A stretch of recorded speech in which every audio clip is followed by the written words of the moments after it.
Je m'appelle Charlotte et je pense que les plus belles découvertes se font au bout de la rue. Ce que j'aime, c'est découvrir notre beau pays avec des personnes exceptionnelles et souvent insolites. Alors, je vous emmène avec moi. Cette semaine, je vous retrouve dans le département des Yvelines. Nous sommes à Haut-Fargis, une commune située non loin de Rambouillet. J'ai rendez-vous avec Eric. Eric, il est éleveur, très engagé pour la protection de la nature et surtout, et c'est pour ça que j'avais envie de le rencontrer, il n'élève que des espèces extrêmement rares ou particulièrement exceptionnelles. Et c'est directement chez lui, à la ferme, que nous allons le retrouver pour développer ses thèmes de prédilection, le respect de l'environnement et le local.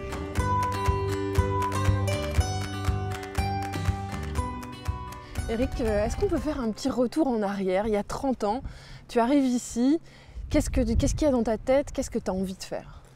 Il y a 30 ans, je recherchais une ferme pour pouvoir y mettre mes chevaux parce que je commençais à faire du concours à haut niveau. Et je voulais absolument rester en région parisienne, région de cœur. Ma famille est là depuis très très longtemps. Et on a eu la chance de tomber sur un paysan qui prenait sa retraite, qui vendait la ferme de la Petite Vogue, une ferme de 1781. Qui est super belle. Qu'on a essayé de bien retaper. Avec cet abreuvoir central qui est typique de 3 fermes de la région, qui servait à abreuver les chevaux lourds et les bœufs lourds dont avait besoin Napoléon pour faire ses guerres. Voilà. Donc les terres étaient traditionnellement des très bonnes terres pour engraisser le bétail. Donc une première vie avec les chevaux, enfin, il continue à y avoir des chevaux ici, et puis ensuite la partie élevage. Elle est venue comment? Quand j'ai pris ma retraite sportive, j'avais quelques poulinières, on avait un bon élevage, on était dans les 5 premiers élevages en France, sur 10 000 éleveurs, c'était pas mauvais. Et j'avais toutes ces prairies qu'on avait recréées, on a planté 150 000 arbres ici. Donc déjà, il y avait un projet un peu écologique quand même. Ah oui, de toute façon, moi j'ai toujours considéré qu'il fallait qu'on protège l'environnement et qu'on revienne sur un environnement préservé, faire revenir les oiseaux, faire revenir tous les petits mammifères, les protéger la terre, lui redonner de la terre arable et travailler sur le vivant du sol. Ça, c'était très important. Et tous les hivers, on plantait quelques milliers d'arbres à la pioche et à la botte. Donc on faisait une paire de bottes par hiver. On trouve combien de sortes d'animaux aujourd'hui ici? Ah, alors j'ai pas fait le compte exact. Ça veut dire qu'il y en a beaucoup déjà. On trouve pas mal de races de vaches, comme on le verra tout à l'heure. Et on a tout un tas de poules. Et on a des cochons aussi un peu particuliers. C'est des anciennes écuries, j'imagine. Ce sont mes premières écuries, tout à fait. Ce sont mes premières écuries, mais maintenant il n'y a plus de chevaux. On y met des cochons et des poules. Les poules à la finition, dont, regarde, jette un œil. La fameuse Oudan, voilà, qui est en train de se préparer gentiment pour aller sur les assiettes du Trianon Palace pour fêter le centenaire de l'armistice signé à Versailles. Donc en fait, c'est des poules qui sont promises à un destin un peu exceptionnel. C'était une poule à la base exceptionnelle. Il ne faut pas oublier que c'est une poule qui est plusieurs fois séculaire. C'est une poule qu'on retrouvait sur la table des plus grands de ce monde. Le tsar, l'empereur, les rois, les reines, c'était la poule la plus appréciée à l'époque. Et ça, c'est la poule qu'on nourrit avec les invendus du Leclerc Rambouillet, qui nous fournit en permanence tous les invendus en fruits, légumes, pain et laitage. Et on nourrit avec les poules et les cochons. J'ai l'impression qu'elles n'osent pas trop se jeter sur leur nourriture. On leur fait un petit peu peur, on les impressionne. Est-ce que tu as remarqué les œufs blancs des Oudans? C'est drôle ça. Bah, oui, c'est pas les œufs qu'on a l'habitude de manger. Et ça, tu as l'habitude de les manger ou pas ceux-là? C'est des œufs au chocolat? Non, ce sont des œufs de marance, des poules marance, qui font des œufs exceptionnels, un jaune dense, et surtout, c'était les œufs préférés des pâtissiers d'autrefois. Parce que plus de goût? Parce que plus de goût, parce que plus d'onctuosité, parce qu'exceptionnel. Alors tu sais quoi? Ce soir, tu les mangeras à la coque. Hey, merci. Effectivement, en rentrant du tournage, j'ai dégusté les œufs tout simplement à la coque. C'était un régal. Mais revenons aux poules. Parmi les espèces rares que possède Eric, il y a les Ayam Semani, une poule étonnante d'origine indonésienne qui a la particularité d'être entièrement de couleur noire. Alors elles sont belles et en plus elles sont exceptionnelles parce que c'est une souche qui est championne de France et championne d'Europe. Et les poules qui gagnent les concours, elles les gagnent sur quels critères? C'est la beauté? Sur des critères de beauté, sur le noir, hein, il faut qu'elles soient parfaitement noires. Si elles ont un petit bout blanc ou un petit bout rouge, c'est mort. Par contre, elles ont des reflets. Elles ont des reflets, oui, Ça, mais elles ont beau. une hyperpigmentation noire qui se traduit avec une chair noire, des os noirs. C'est étonnant, hein. C'est étonnant et c'est très bon. Tu sais quoi? Tu vas m'ouvrir la porte du box qui est là. Ouais. Et là, tu vas voir un cochon très, très, très, très particulier. Regarde donc. Ce sont des cochons laineux du Mangaliza. Tiens la fille. Et donc laineux parce que... Parce qu'ils ont de la laine sur le dos. Alors c'est assez sauvage. En plus, ils viennent d'arriver. Le cochon laineux, c'est un cochon d'origine hongroise.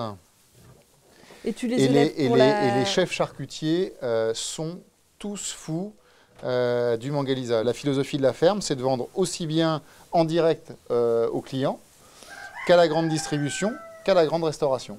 Pour me donner une autre preuve de la force du local, Eric m'entraîne à quelques kilomètres de là dans le restaurant de Christophe Cormier. Tous les deux se sont rencontrés il y a quelques années et c'est vite devenu une évidence de travailler ensemble. Et pour le repas de midi, Christophe est justement en train de préparer une poule de Houdan. Christophe, la poule de Houdan, quelles sont les particularités qui font que vous aimez bien la travailler? C'est que c'est une poule qui n'existait plus, enfin quasiment plus. Une volaille qu'on trouvait essentiellement sur les tables royales et qui, avec le temps, a disparu, mais qui est vraiment voilà, fort agréable à travailler. En termes de goût, c'est vraiment délicat. La cuisse et les deux ailerons ont été confits, comme on ferait une cuisse de canard confite. Ok. Ce haut de cuisse a été poché, comme une poule au pot. Voilà, D'accord. de la même façon que la poule au pot. Et ça a été rôti, mais sur la carcasse. C'est quoi ce que vous aimez particulièrement faire? Me faire plaisir pour pouvoir faire plaisir aux gens. Voilà.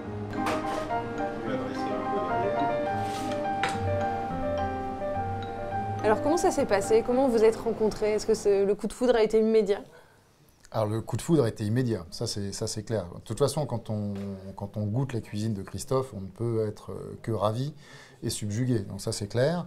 Et Christophe, toi, qu'est-ce que tu apprécies particulièrement dans le travail avec Eric? Quelle relation tu cherches à avoir avec les gens qui te fournissent? Une relation vraie et sincère. Et donc comme Eric est vrai et sincère, c'est facile.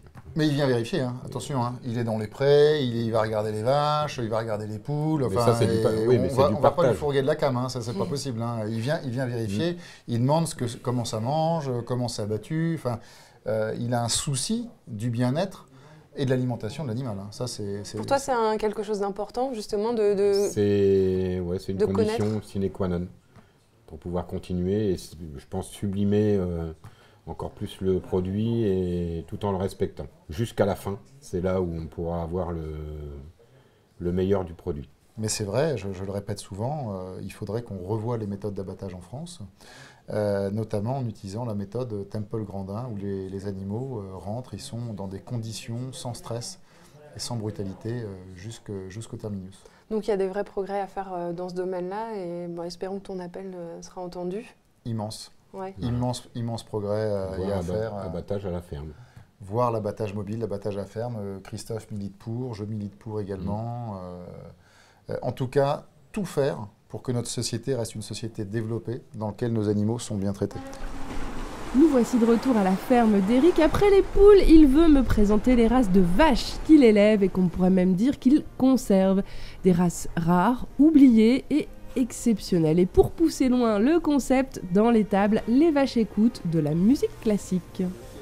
La saunoise, elle est en voie de disparition. Pourquoi ? Elle est en voie d'extinction, oui, parce qu'il n'en reste que 400 en France, 400 mères en France, que les gens ne la connaissent pas, que les gens ignorent sa qualité. On essaye de la faire revivre parce que si nous ne sommes pas là, ou si d'autres agriculteurs comme moi ne sont pas là pour acheter des petits broutards pour les élever chez eux, eh bien, je pense que dans 10 ans, elle aura disparu.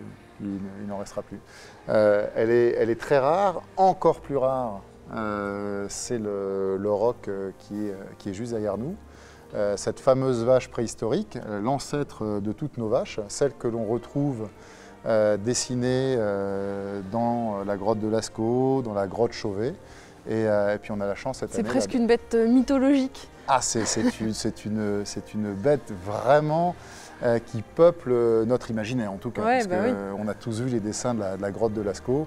Il y a un côté un peu étrange parfois, mais de se dire que si on veut développer les races, il faut aussi les manger en fait. Il n'y a pas le choix. Oui. Il n'y a pas le choix. Sauf si quelques riches personnes veulent en avoir pour faire beau dans leur belle propriété.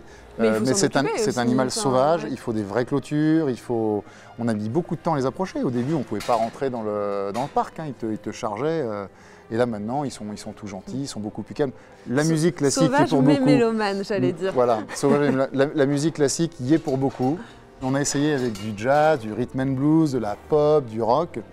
Pas du tout le même effet. La musique classique, ça les a apaisés. Regarde, de toute façon, tu peux tourner tout autour, elles sont toutes parfaitement calmes. Et puis dès que viendra l'été, elles seront dans leur pré, tranquillement, personne ne viendra les embêter. Elles sont toujours dans le même pré ou bien comment ça se passe? Non, pâturage tournant dynamique ici. Elles reviennent en prairie tous les 21 jours pour manger l'herbe quand elle a suffisamment poussé, quand l'herbe donne sa quintessence. Et hop, après elles repartent. Et ce qui fait qu'on peut avoir jusqu'à 100 bêtes sur un hectare et qu'on change tous les jours et qu'ils reviennent au bout de 21 jours. Non, le fait d'élever au naturel, d'élever... Donc c'est un tout en fait, tout fonctionne ensemble. Bien sûr, c'est un ensemble. Et pour me donner encore un autre exemple, juste avant de se quitter, il me propose une dernière rencontre. Local oblige, il m'emmène à quelques minutes de sa ferme dans la fabuleuse abbaye des Vaux de Cernay pour une petite recette avec le chef Xavier Désiré. Et lui aussi justement, il cuisine les produits d'Éric. Xavier, j'ai vu que tu as arrosé beaucoup la viande avec le beurre au moment de la cuisson, c'est un des secrets. C'est un des secrets parce qu'en fait le beurre ça nourrit la viande. Voilà. Et après ça amène une belle coloration dessus. Et il y en a d'autres, des secrets comme ça, que tu pourrais nous dévoiler? Alors après cuisson, en fait il y a autant de temps de cuisson que de temps de repos. Ça permet en fait à la viande de s'attendrir et on a tout l'excédent de sang qui s'écoule. D'accord. Comme ça on a une viande, vous allez voir, les coupes et qui est parfaite. Alors la saunoise, puisque tu te fournis donc chez Éric, quelles sont ses particularités et pourquoi tu l'as choisie? Parce que pour moi, c'est une viande qui a beaucoup de caractère au niveau fermeté. C'est pas une viande qui est très très tendre en fait, mais qui a un goût exceptionnel et qui est très juteuse. Vous allez voir, la dégustation, c'est exceptionnel. Donc on va goûter ça tous les trois. Xavier ajoute ensuite des légumes de saison et agrémente l'assiette avec des herbes et des fleurs d'un champ voisin. Et ça donne une assiette locale pleine de saveurs. Si vous voulez revoir cette journée passionnante avec Éric, retrouver ses meilleures adresses, je vous donne rendez-vous sur terredefrance.tv. On se retrouve aussi sur les réseaux sociaux pour les coulisses de l'émission et je vous dis à très vite pour de nouvelles rencontres.